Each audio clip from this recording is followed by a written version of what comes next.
Biliyorsunuz Ramazan'da vatandaşlarımızın büyük çoğunu Müslüman ve oruç tutuyorlar. Oruç tutulduğu zaman kan vermenin bir takım sakıncaları var.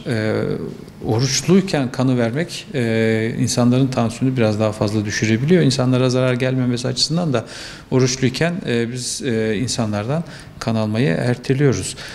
Kan almak için kısıtlı bir vaktimiz oluyor. İşte iftarla sahur arasında bir vakit oluyor.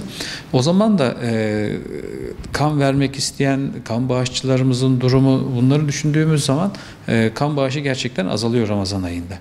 Ramazan ayında kan bağışları azalıyor fakat ihtiyaç bağışların azaldığı ölçüde azalmıyor. Yani ihtiyacımız devam ediyor kana. Az önce de altını çizdiğim gibi aslında kana Kızılay'ın ihtiyacı yok. Kana hastaların ihtiyacı var. İşte kaza geçirenlerin, ameliyat olacakların ihtiyacı var. Bu ihtiyaçların karşılanması için de Ramazan'a girerken Kızılay'ın kan stoklarını doldurmak, kan bağışına gitmek çok önemli. Ramazan'da hasta olacak insanların yardımına, imdadına koşabilmek için, onlara kanı temin edebilmek için Ramazan ayında ve Ramazan ayının hemen öncesinde kan bağışı vermek önemli.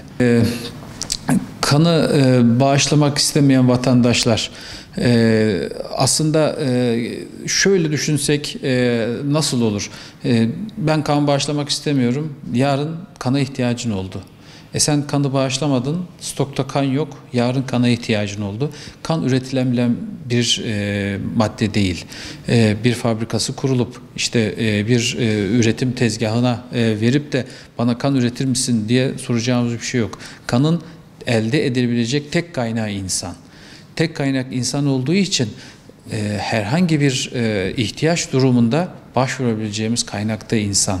O yüzden kan vermenin, kan bağışlamanın aslında sadece hasta yakını olduğu zaman değil, acil ihtiyaç olduğu zaman değil, bunu bir vatandaşlık görevi olarak görüp her vatandaşımızın belli periyotlarla kan bağışçısı olması gerekiyor.